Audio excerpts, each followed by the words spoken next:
Welcome to a special in-person recording of the Plan C podcast. I'm Anna Madlener, and I'm here with my wonderful colleague, Danny Gawlowski. He's filling in once again for my co-host, Will Burns, who couldn't be with us today. We're recording in Halifax, Nova Scotia, the ancestral and unceded territory of the Mi'kmaq. And we're here just after the Carbon to Sea Annual Convening. Carbon to Sea is a nonprofit initiative that funds and accelerates the evaluation of the safety and efficacy of ocean alkalinity enhancement as one of the most promising marine carbon dioxide removal approaches. And every year we gather, more than 200 people for our annual convening. At this year's annual convening, we hosted a group of First Nation and Native American leaders and also had a workshop on how to better incorporate Indigenous knowledge in this emerging field of ocean-based climate solutions. So I'll hand it over to Danny to introduce you all. Thank you for being here. Well, it's humbling to be able to give these introductions and to be joined at this table by three esteemed guests. I'm so excited for this conversation. And I'm going to do a very brief introduction. First of all, Ken Paul. Ken, thank you for being here. Ken organized the workshop as well as the Indigenous delegation to the convening. Ken is the principal and owner of Pokiak Associates, a consulting group dedicated to empowering Indigenous leadership in the blue economy ocean sector. Next, we have Francesca Hillery, Director of Programs and Partnerships for Tribal Carbon Solutions. She's working to support tribal sovereignty in carbon removal efforts. And Fawn Sharp. Fawn has served 5 terms as president of the Quinault Indian Nation. She has served as president of the National Congress of American Indians in many leadership roles. Currently, Fawn is the chair of the Indigenous Greenhouse Gas Removal Commission, as well as the council member to the World Economic Forum of Global Future Council for Natural Capital. Yes. And you all have so many leadership positions. This was a quick introduction, but I would really like to go around and have each of you speak about the other roles that you have played and how that has led you to working on ocean-based carbon solutions. Ken? Sure. So I'm a member of the Wolastoqey Nation in a community we call Ngutkuk or Tobique First Nation. It's up in northern New Brunswick. We're about 15 minutes drive from the Maine border and an hour's drive from the Quebec border. We're stuck in that area. And our river system that runs through our community, the Wolastoq, opens up into the Bay of Fundy and then into the Gulf of Maine and, of course, the Atlantic Ocean. We're fishers and hunters. That's always been what we've done traditionally. When I went through my schooling, I was always very strong in math. So I ended up doing a BSc, a Bachelor of Science at Dalhousie University way back. And without any real direction, it was just because I just took it because I was good at the math courses. But my first job I received out of university was working with the Canadian Hydrographic Service doing ocean mapping. And I did that for 10 years. I worked all along the Atlantic seaboard from big boats, little boats, shore parties, helicopters, etc. And then after that portion of my career, I did 10 years with Parks Canada. So I got to travel all over Canada. I spent a year up in the Northwest Territories visiting national parks and cultural sites. And the beauty of that was I was able to meet elders from all over North America with that job. But in 2012, I started working directly for First Nations chiefs in fisheries. And fisheries is really important in this region because of Supreme Court of Canada decisions which upheld our treaties of peace and friendship from the 1700s. So I continued on that role for 6 years. And then in 2018, I took on the role as the National Fisheries Director with the Assembly First Nations. I was their first National Director of Fisheries, and I was afforded the opportunity to work with fisheries issues all over Canada. I have a lot of strong relationships on the West Coast because of this, a few relationships in the central areas, but those are delegated authorities to the provinces. And in 2021, I started just working independently on contracts. So I've done some work with the FAO. I've done some work with the Intergovernmental Oceanographic Commission of UNESCO. I'm part of some international NGO groups. But ultimately, everything that I do really boils down to empowering Indigenous communities, either on a rights-based aspect or a science-based aspect in the ocean sector. So, but because Canada and the international community is now emphasizing the relationship and working and partnering with Indigenous communities, I get a lot of phone calls compared to some of my other colleagues that are working in the spaces. And I'm of the mindset that if I can't do the work, or if I can't figure out a way to make it happen, I'm going to find people that can do that work and make it happen. Thank you. Fawn? Great. Good morning. That's my Quinault name. First of all, I just want to take this opportunity to thank you. The Carbon to Sea initiative is an incredible organization. I'm new to it, but I'm finding that when entities recognize the value of Indigenous peoples on the front end as there's a new and emerging opportunity as opposed to an afterthought or the back end, it's quite significant. And so I just want to take a moment to acknowledge and thank you for inviting us into not only the space, but amplifying our voice with this podcast. It's so important that we're here. So much gratitude. Thank you. Thank you. By way of background, I grew up in the Pacific Northwest during the height of the fishing wars. My grandparents fished for a living, and I grew up at the crack of dawn going out in a rickety fishing boat and with a hope and optimism that we would have some salmon. That was my upbringing, and that was during a very turbulent time of the treaty fishing wars in the Pacific Northwest. So I knew at 8 years old what the words treaty abrogation meant, and I knew what it meant to our community, to tribes throughout the Pacific Northwest, and I aspired to want to someday grow up to become an attorney. And I ultimately did that. I left home quite young. I was 15 years old when I graduated from high school, went on to law school, came back, served my nation as a trial court judge and a tax judge for the state of Washington. When our president announced their retirement and elders talked to me about running for political office, I had never held political office in my entire life, and it was actually something I never aspired to.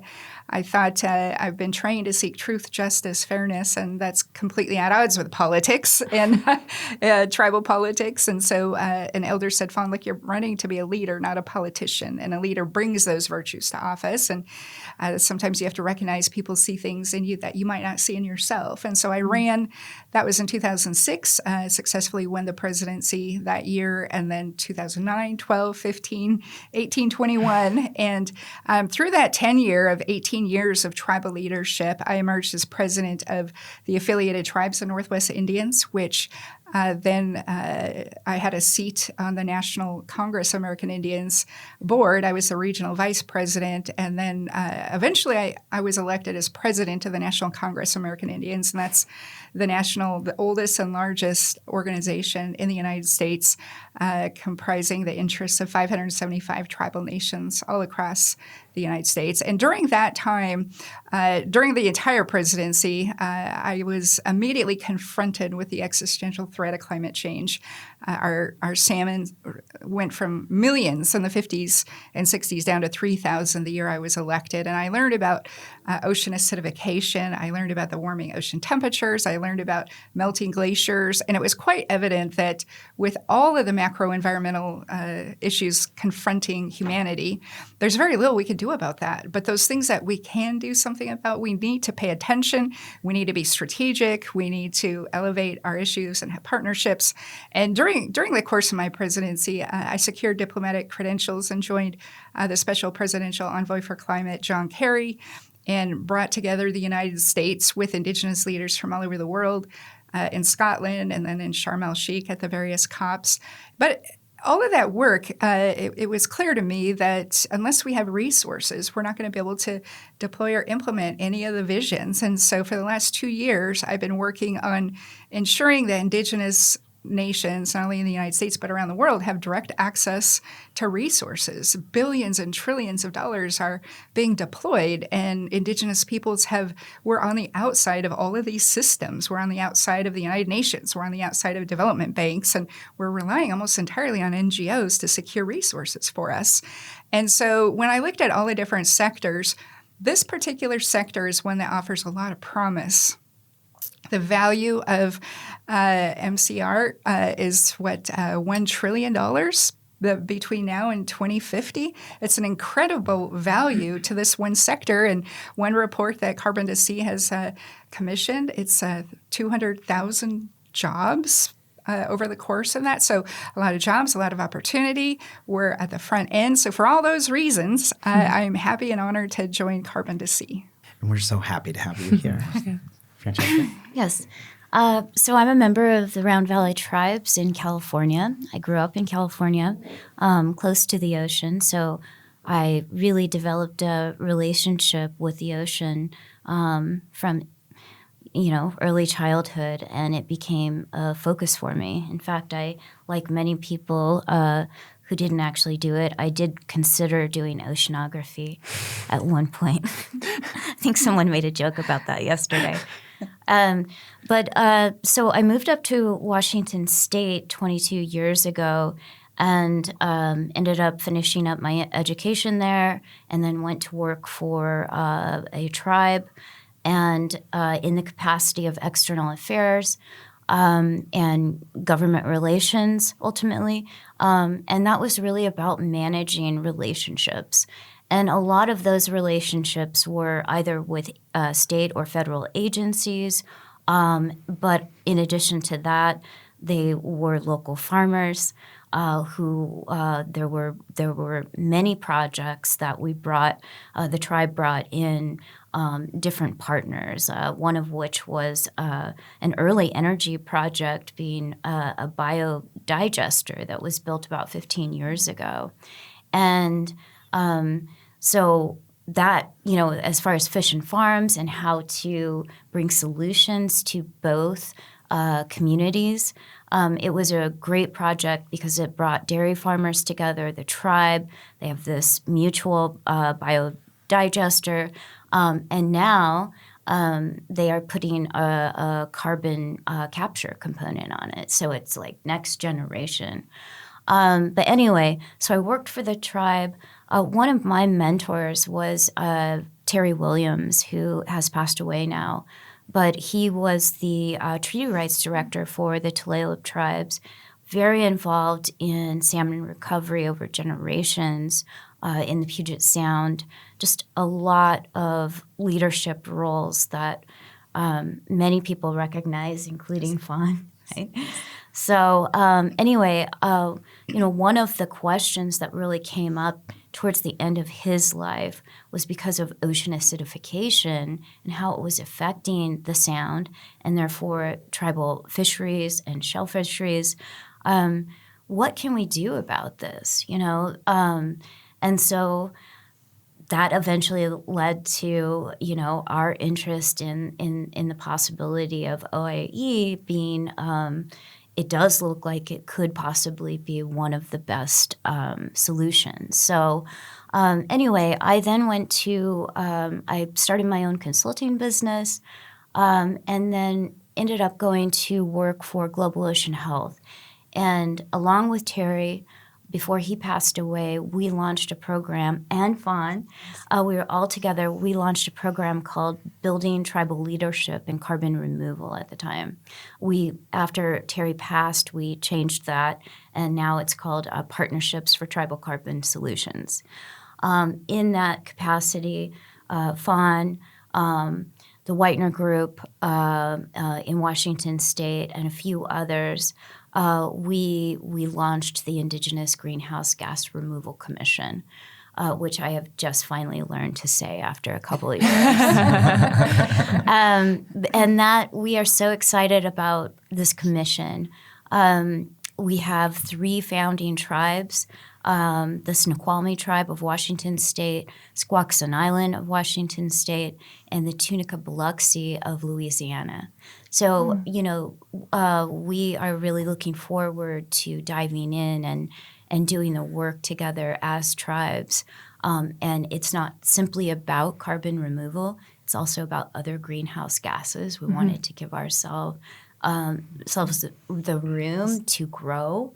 Methane is a huge problem affecting Indian country. So, yeah, that is how I ended up in this work.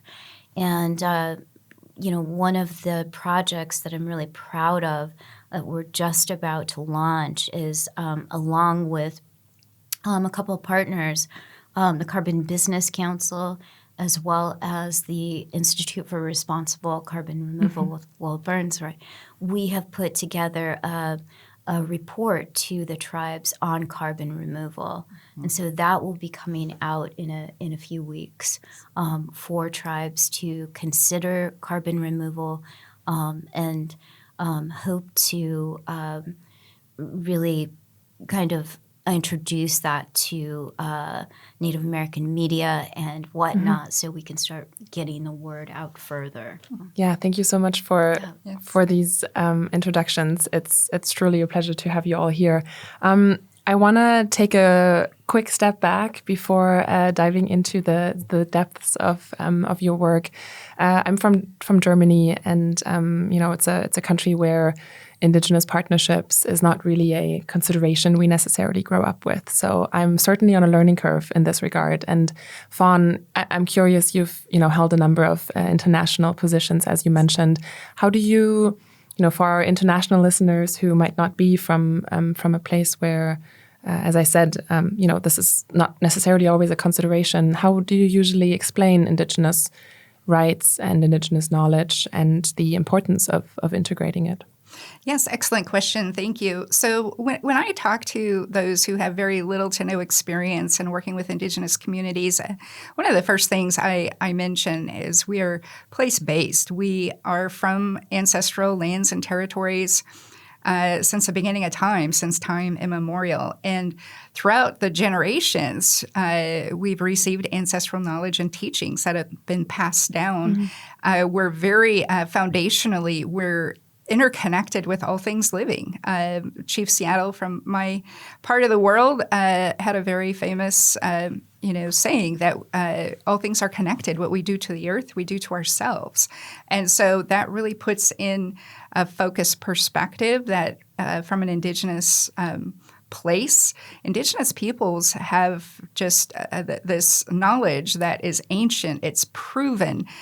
We also have prophecies where our ancestors have foretold of days of reckoning, like what we're in right now. And they predicted years ago, generations ago, that the world is just not sustainable. It's in a trajectory in which humanity is dominant. We exploit nature for profit. We maximize profit, and it's on a pathway and a trajectory that simply isn't sustainable. And those prophecies also recognize at some point the world was going to recognize the value of Indigenous peoples to bring us back into balance. And so when you look at the multiple, what I call apocalyptic challenges just in our lifetime, whether it's a global pandemic, the climate crisis, all of these things are symptoms of a much deeper imbalance. It didn't just begin with a pandemic or a lifetime ago. These are imbalances that began centuries ago when humanity became disconnected from each other, from the natural world, from our Creator. And so that's a very important thing that I really try to convey to people that are new to working with Indigenous communities because it's so important. And then yesterday we were asked a series of questions in our breakout about who is at the center of our work. We had all these different circles and who is at the center. And my answer to that question was our Creator is at the center, because we recognize that these challenges that we're confronting, it's humanly impossible to figure out. And our ancestors similarly relied on ancestral knowledge and teachings, relied on the strength, wisdom, and courage from our Creator, and approached these issues with all humility, knowing that as human beings, we just can't solve these, and we have to work in a good way. And when I say work in a good way, that means we have to be aligned, we have to be healthy mentally, physically, spiritually. We have to honor and respect all things living, including potential strategic partners. And we know that the world is conflicted. There's a lot of noise and distraction. And so we're about engaging with partners who can rise above a burning political landscape, a burning environmental landscape that is truly centered on looking 7 generations out. And so those are the type of messages I really try to convey to individuals, that we're welcoming. We bring knowledge that's indispensable. We also have political structure. We have multilateral relationships directly with the United States and with other countries. So we're in global political space, a global economic space, and the world is starting to understand they need us more than we need them at this point. It's a very inspiring reflection, I think. And you mentioned the conversations you had yesterday. As we mentioned up top, we're gathering at the end of our convening. We had 3 days of intense conversations, presentations, etc. Francesca, I'm curious what kind of reflections you might have on the event, and also what you heard from your from the other First Nation representatives that were there, and their perspectives and reflections on the convening.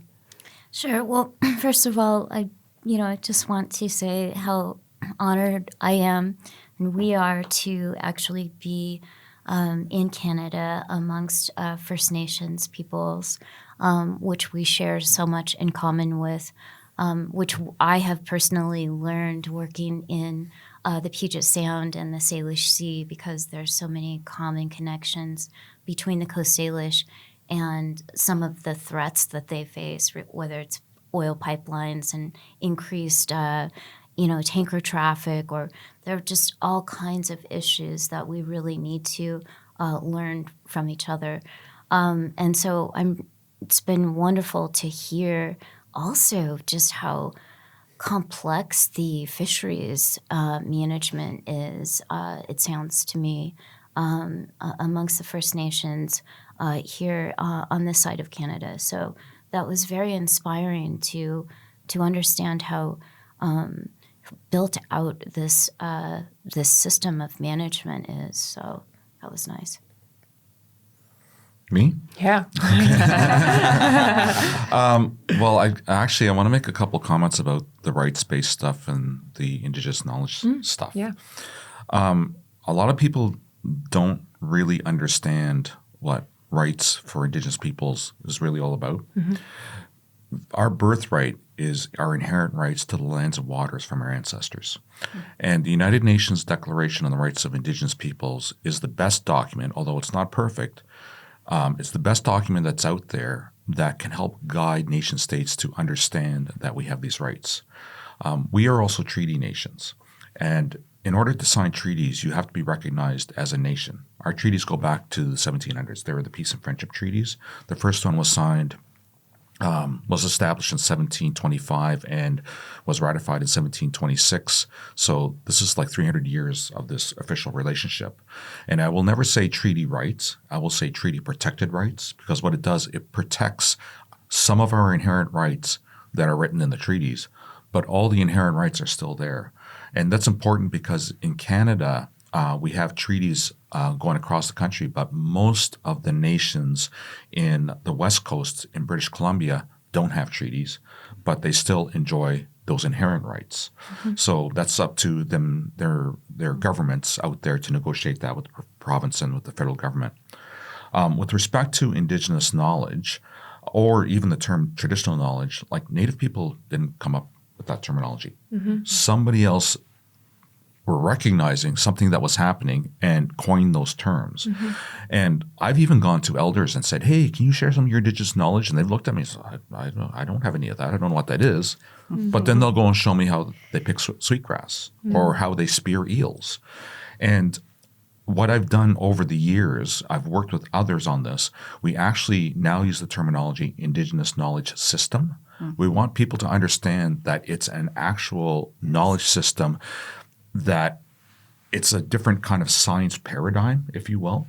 And it's as important to know how you do things and why you do things rather than just specifically the knowledge. Because what I'm finding internationally and nationally is that scientists are coming to the Indigenous communities now because they recognize there's some kind of knowledge base there that they don't understand, but with the approach that they want to go in and extract the knowledge to plug up the holes in their scientific paradigms. But that doesn't work, because if you don't understand the context, that the knowledge is localized, that it comes from the culture, and that there's a value system embedded throughout all of that, then it's not going to work, you know. So one of the concepts that was developed here on the East Coast by a friend of mine is an elder, Albert Marshall, and his late wife, Merdina Marshall, was this concept of two-eyed seeing.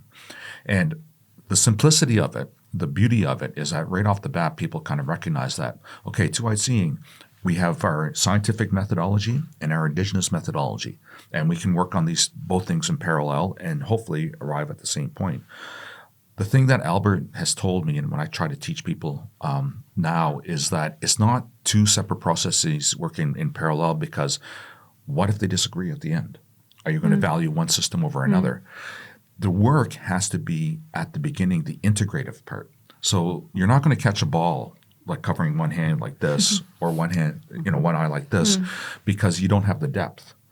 That area where there's going to be overlap, there's going to be conflict in there, and that's where most of the work has to be done up front to develop new methodologies where the innovation will take place. Because working with the two eyes together, that's where you get the depth. So we're trying to demystify that and let also people understand that working with Indigenous peoples and communities, we are very fortunate to have our elders, but we also have our scientists. And even when purposely, by using the terminology Indigenous knowledge system, that almost gives people permission to understand that we can use GIS systems, satellite imagery, drones, fish labs, all of these other kinds of tools that it's needed in the marine scientific field, as well as working with our elders and that traditional knowledge and traditional values.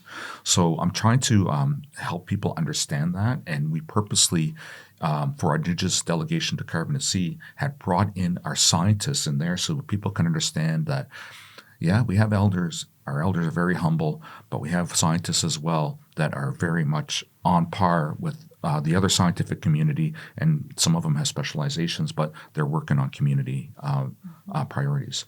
So I just wanted to make sure that the listeners can sort of understand that a little bit better. Yeah.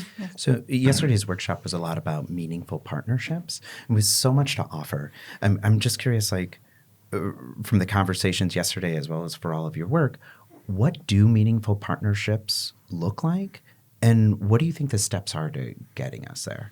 So I think it's important, and I want to continue. I love having conversations with other Indigenous peoples around the world, no matter where we're from. There's not a single degree of separation in thought. And I just want to start foundationally building on Ken's comments about the Declaration on the Rights of Indigenous Peoples. That those are inherent rights. And so when it comes to government relationships, and partnerships and consultation, et cetera, I think it's important to really understand, recognize that we hope to come to conversations in equity. And when we're talking about political equity, government to government, that means we're at the table in equal standing. So often others, and it was brought out in our session yesterday, they have a predetermined idea and they need to consult with us. And it's an administrative exercise where they just check the box and they're going to tell us what they're going to do and want to get us on board. Well, if there's a relationship in which equity is acknowledged and recognized, it's respect, it's understanding that we have our own set of knowledge and systems and culture and place and community. And we want to come to the table and share that knowledge. And so when you engage with Indigenous peoples, it's important to understand that there is that whole side of a partnership and a relationship that's important. The other thing that we highlighted was it's really important to have an understanding of basic protocols and how we relate and how we, open up a partnership, build and grow that relationship, because by doing that, it acknowledges and recognizes that it's not a one-size-fits-all. There's over 1,000 First Nations and tribal nations throughout Canada and the United States, and we're all different. We all have different languages. Some want a little more formalistic relationship. It was brought out. They might start with an NDA that their attorneys have presented. Others that might start with breaking bread and opening up a conversation without even getting into policy, but just formalizing those relationships. So it's important to understand that we all have a different place, but we should have an understanding of protocols. Oftentimes, we'll start working on an issue and it's a result of conflict. So we have to come together. So it's important to really build out expectations and respect and building common agendas without one entity. And that's the other part of these relationships that we really try to prepare for.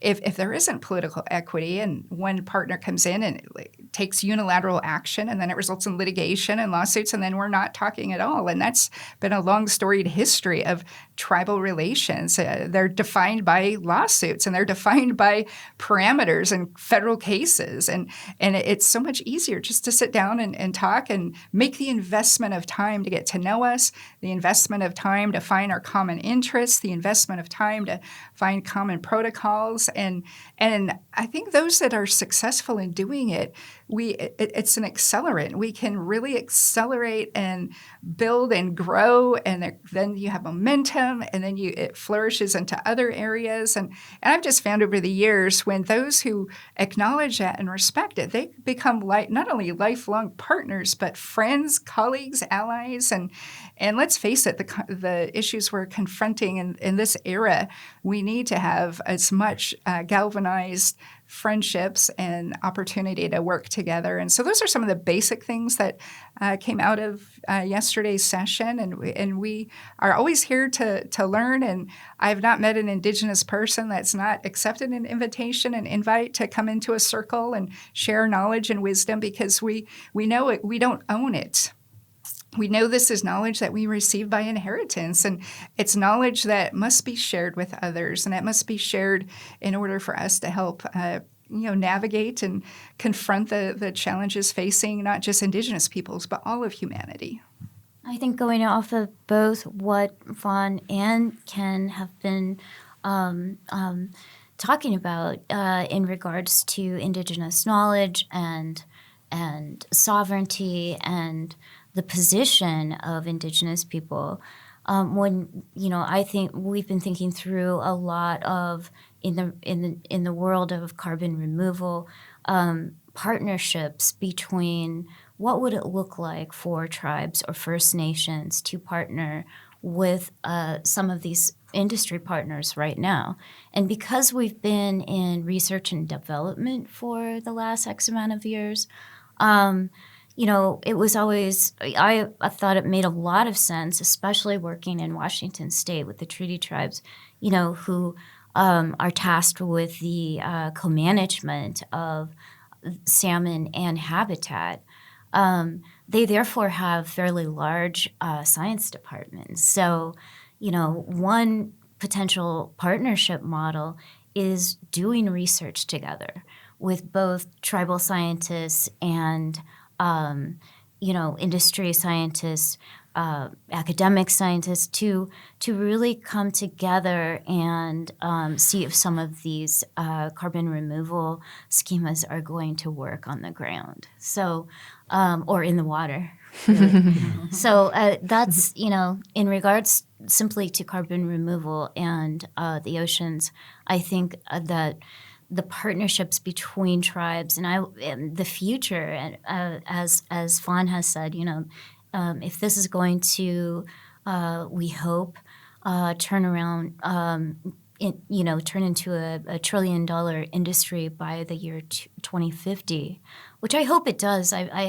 Because I think we need all of the incentive possible, in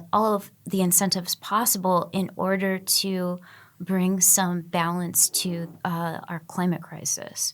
And unfortunately, with a lot of folks, it takes those types of financial incentives. There's a real question, I think, amongst some Indigenous communities about the commodification of nature and kind of pushing back on that idea. And unfortunately, and maybe this is just because I grew up in California and Silicon Valley came up there, but I really grew up thinking that innovation is good and that it can be an answer, and I also believe that tribes can be very innovative. So it's not outside of our experience. So anyway. Well, what's at risk? So, we're developing this field of ocean-based carbon removal, OAE in particular, and right now we have the ability to paint its future. And so if we were creating this future, like what's at risk if the field of OAE was developed without consulting, incorporating, collaborating with Indigenous knowledge systems? What would that future look like? Well, first of all, we'd have to see you in court. Absolutely. But the reason why it's really important to work with Indigenous communities is because literally the blood of our ancestors, our DNA, are within the soils and waters of our traditional territories. Like we have tens of thousands of years of uninterrupted access, lifestyles, and everything else that allowed us to thrive. Without working with our approaches, the people don't understand how things are going to impact. My concern in this MCDR field or OAE field is that there's a tendency to try to develop the winning solution. Which methodology is going to be the one that we can, roll out at a global scale? There's a lot of talk about upscaling. I think that talk about upscaling is far too premature, and that when you work with local communities who know the waters, they know the wildlife, they know the activities of the fish,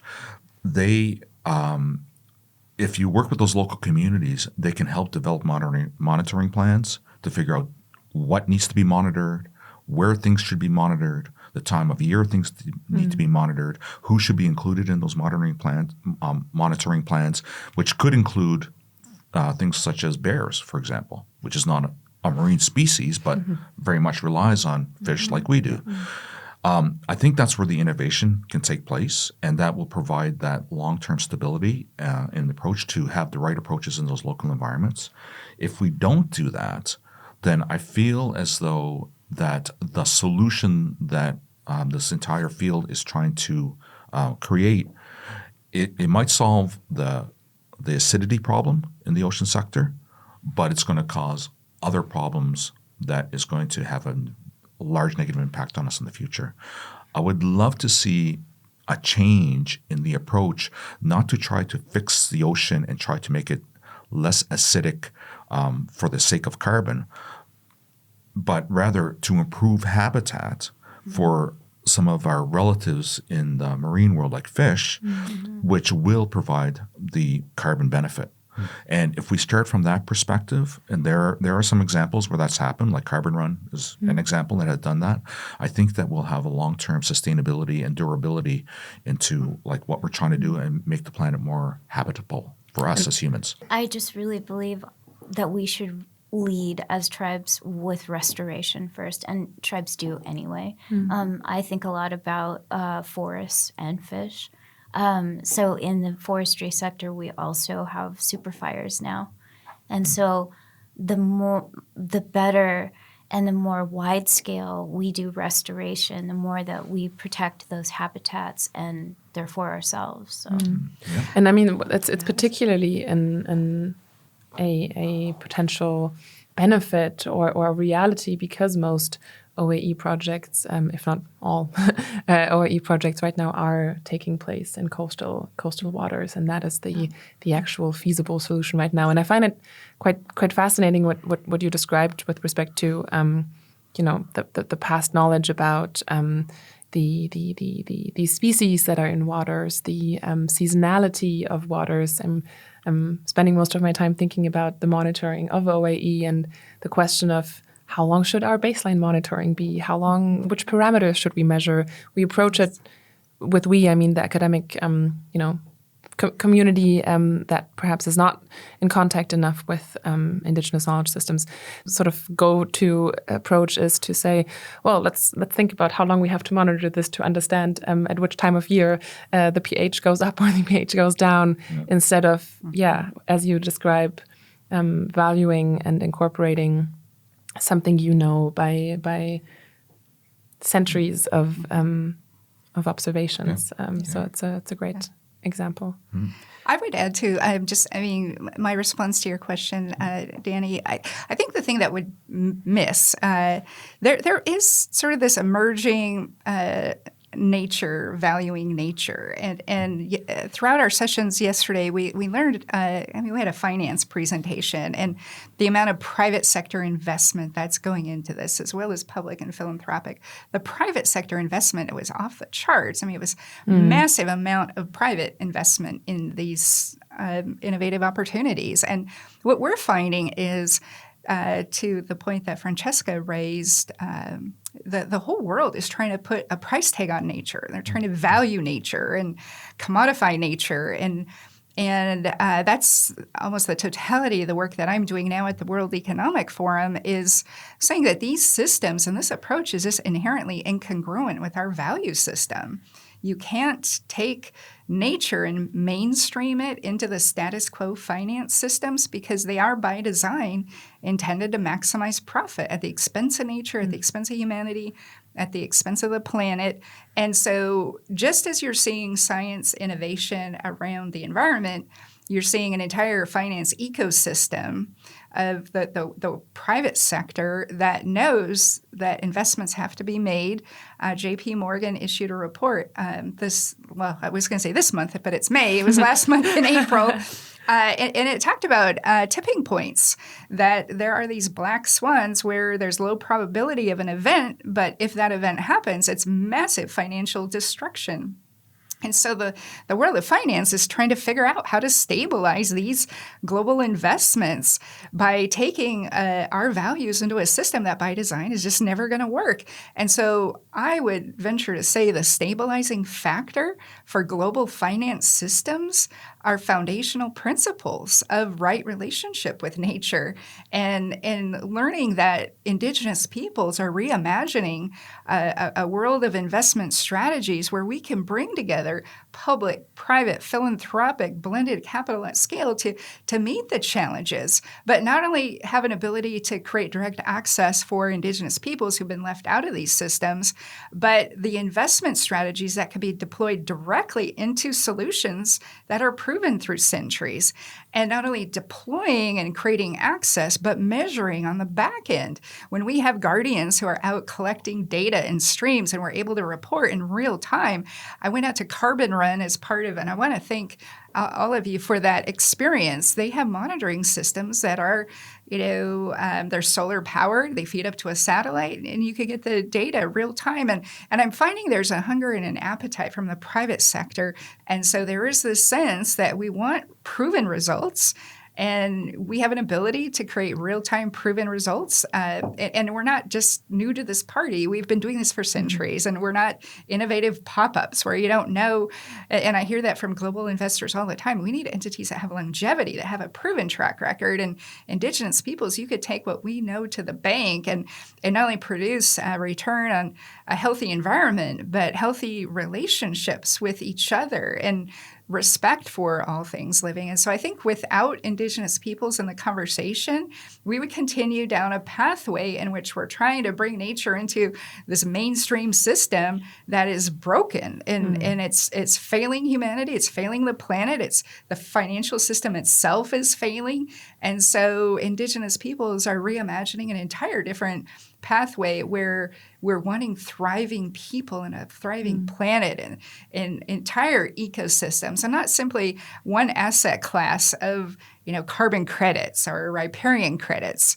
We see these as healthy, living, breathing ecosystems in which the investment strategy should all follow like the totality of that. I mean, imagine if investment strategies actually followed ecological thresholds and actually served to help humanity and the planet survive. I mean, it's very possible, and these are systems that we've had for centuries. So it's not just social and political innovation and things that we're doing, and we're standing on the shoulders of ancestors, but in this whole world of finance, as global resources are trying to be deployed in ways that are actually going to be effective and work. And I will say, just linking the finance thing back to the Indigenous knowledge systems things. So there's still a bit of this sort of quaint notion of the noble savage within, in the greater society, right? And yes, having tea with elders is a privilege, and you can learn a lot. However, that's not the only way to get at that Indigenous knowledge systems. And I used to advocate towards supporting our communities, develop programs for our communities, but I'm starting to change the way that I present this now, and I say invest in our communities, invest in our Indigenous knowledge systems, invest in our elders, because it's great to be partners on somebody else's project, but most of the finances that come from major organizations and even Carbon to Sea, groups like philanthropy groups, they go through institutions or they go through governments or they go through businesses. But if we have allowed direct access to capital for Indigenous communities, then you will also have Indigenous-led endeavors where they are in control of the partnerships, choosing their partners. And instead of working on somebody else's problem through partnerships, they can focus on the priorities there.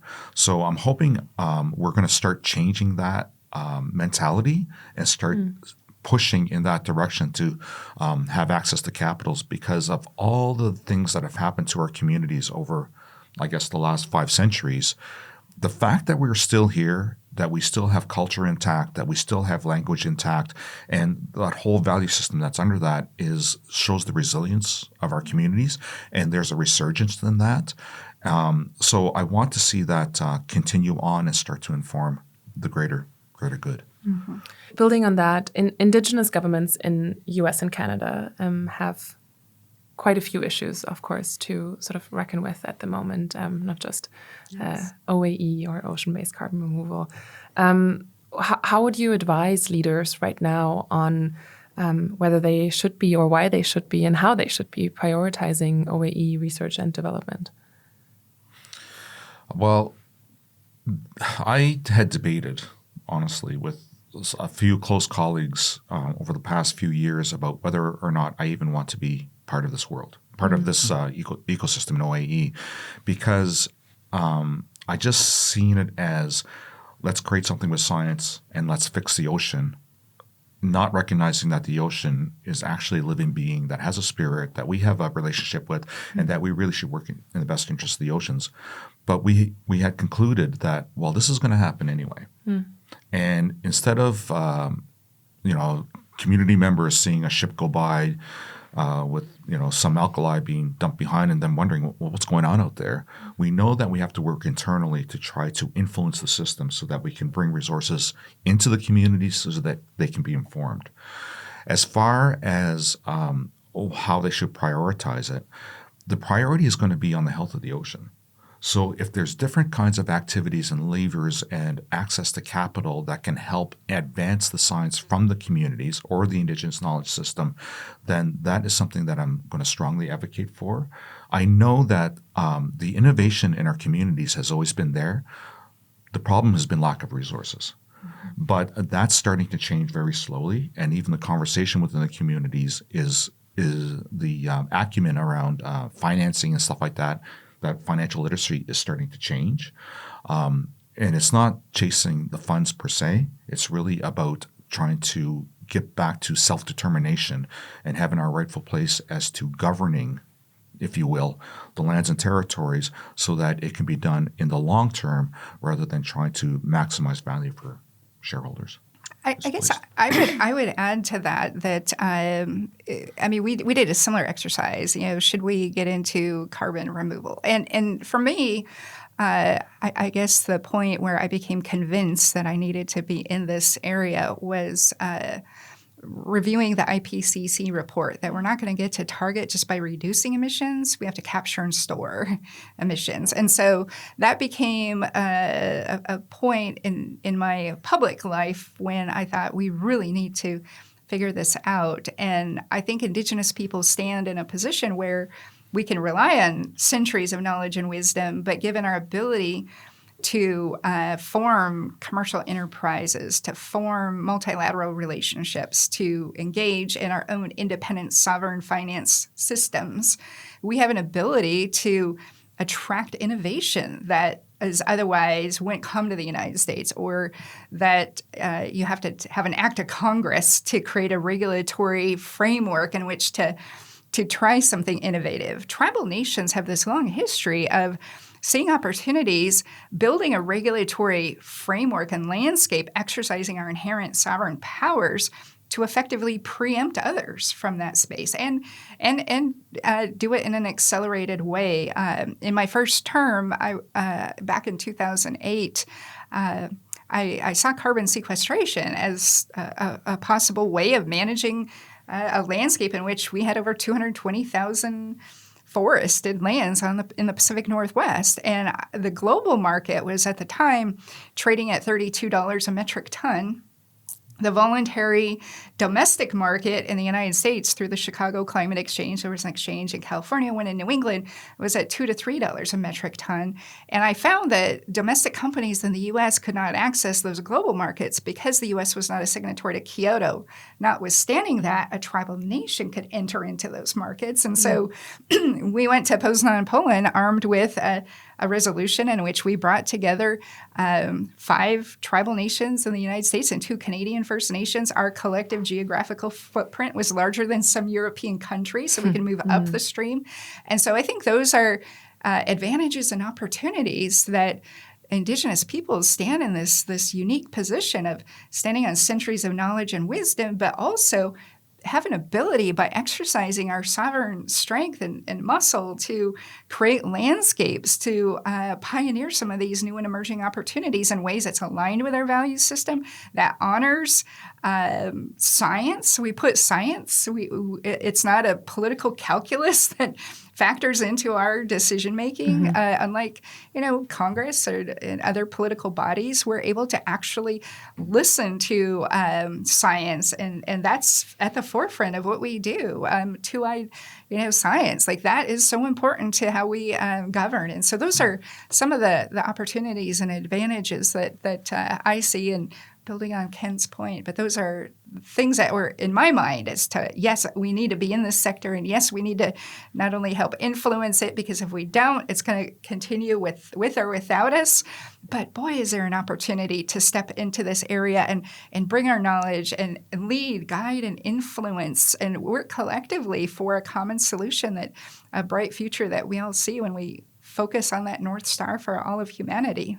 Well, I also want to recognize that Indigenous peoples are often on the front lines of climate change. Yes. And especially in the U.S., we tend to talk about climate change in a very theoretical, or we debate whether it's happening, but it is happening. And I would just be curious, with the Quinault in particular, you're already feeling and making a lot of modifications because of climate change. And I was curious if you could describe some of that. Yes, absolutely. So as I mentioned, in my first year in office back in 2006, I was immediately confronted with the existential threat of climate change and took a helicopter flight, saw the melting glacier. I've stood on the beaches with 2.5 miles of dead marine life due to oxygen depletion.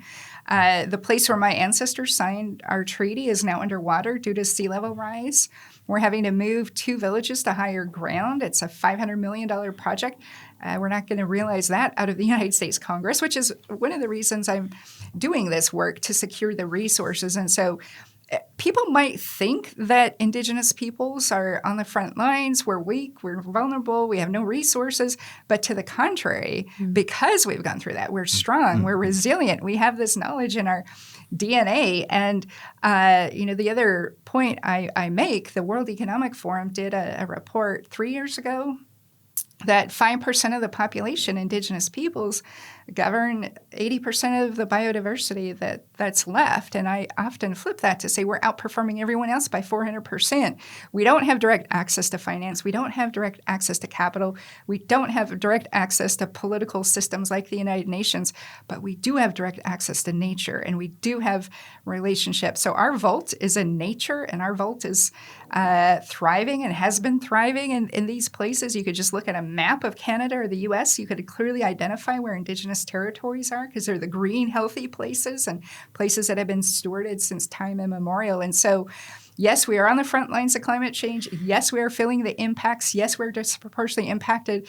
Yes, we don't have access to resources, but we are managing and we are continuing to do everything that's been inherited, and we're continuing to thrive, both as human beings, but in right relationship with the nature, right relationship with our Creator. And that's why we're still here thousands of years later, and some of the most powerful countries on the planet tried to kill us, annihilate us, murder our children, put us in boarding schools, take away our language. There's a reason why they were after that, is because they see the value of where we are, and that knowledge and systems and survival and everything that's in our DNA is indispensable to solving this for all of humanity.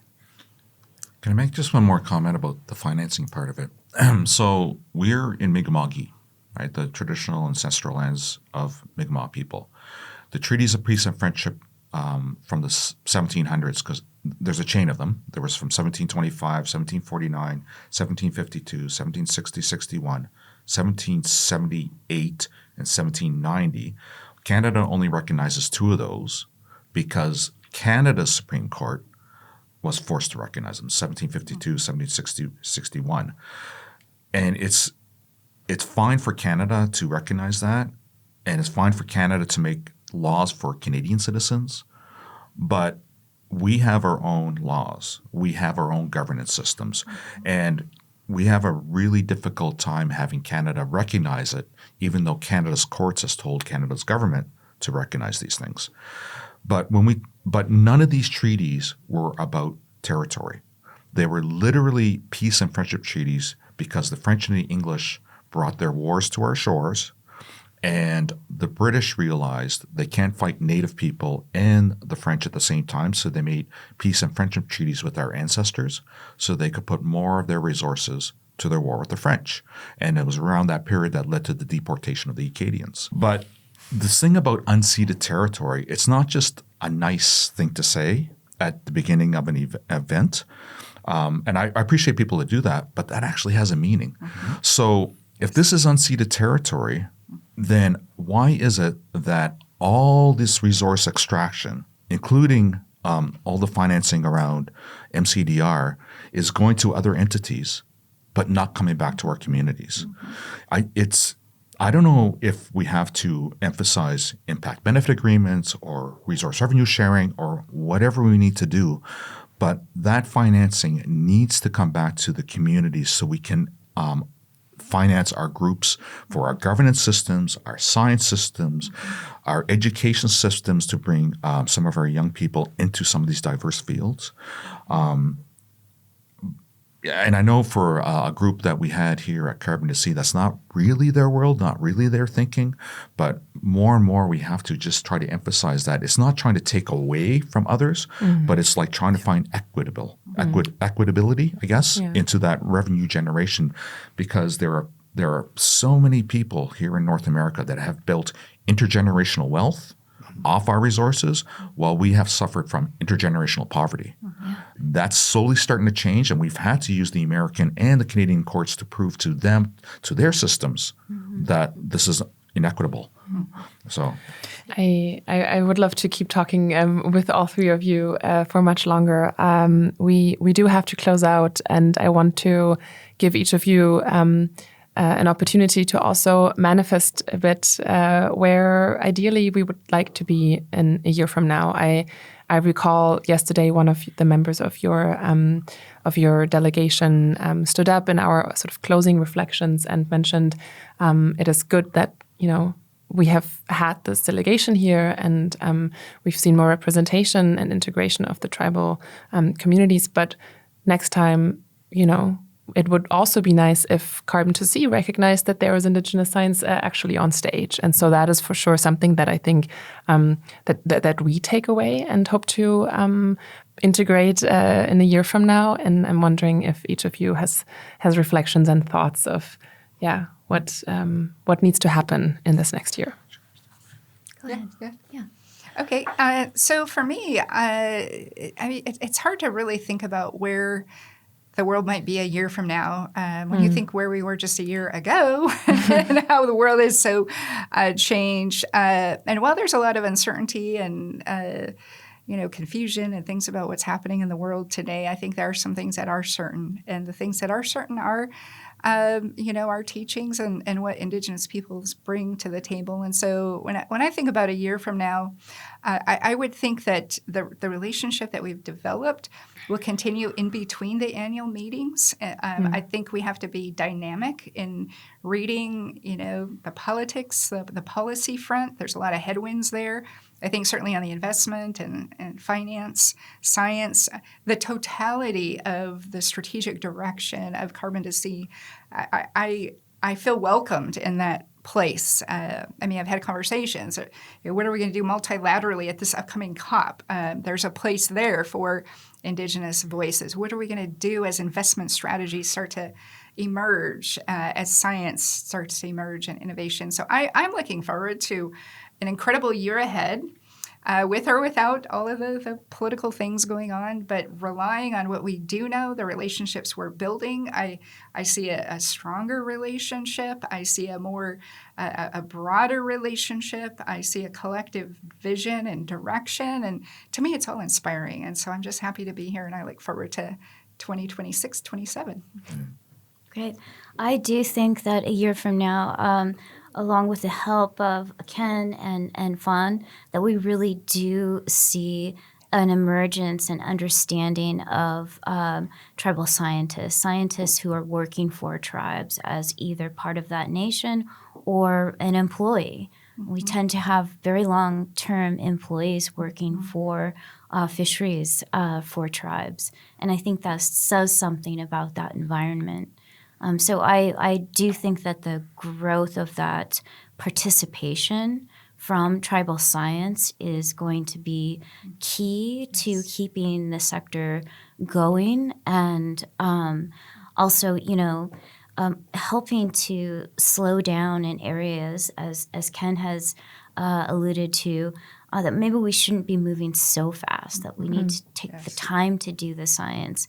That does not mean that we should slow down in decarbonization or meeting our net zero goals or trying to. It's very, it's terrifying to think that,